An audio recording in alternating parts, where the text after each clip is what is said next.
পাকিস্তানের সঙ্গে বাংলাদেশের সরাসরি ফ্লাইট শিগগিরই চালু হবে বলে ঘোষণা দিয়েছেন বন্দরনগরী করাচিতে নিযুক্ত বাংলাদেশের ডেপুটি হাই কমিশনার। শুক্রবার পাকিস্তানি সংবাদ মাধ্যম দ্য এক্সপ্রেস ট্রিবিউন তাদের এক প্রতিবেদনে এ কথা জানিয়েছে। প্রতিবেদনে বলা হয়েছে, করাচিতে বাংলাদেশের deputy high commissioner S M. Mahbubul Alam ঘোষণা দিয়েছেন, পাকিস্তান ও বাংলাদেশের মধ্যে সরাসরি ফ্লাইট দ্রুতই শুরু হবে।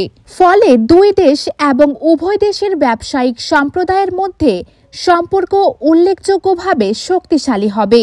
তিনি আরও বলেছেন, Hyderabad chamber of small traders and small ইন্ডাস্ট্রির সহযোগিতায় হায়দ্রাবাদে দুই দেশের আমদানিকারক ও রপ্তানিকারকদের জন্য একটি প্রদর্শনীর আয়োজন করা হবে।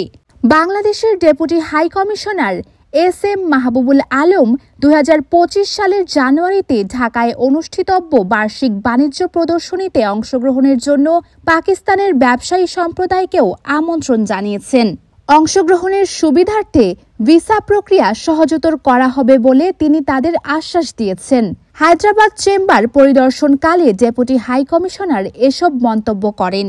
এছাড়াও বাংলাদেশের অন্তর্বর্তীকালীন প্রধান উপদেষ্টা ডক্টর মোহাম্মদ ইউনুস পাকিস্তানের সঙ্গে বাণিজ্য বাড়ানোর সম্ভাবনাকে কাজে লাগানোর উপর জোর দিয়েছেন বলেও মাহবুবুল আলম জানিয়েছেন।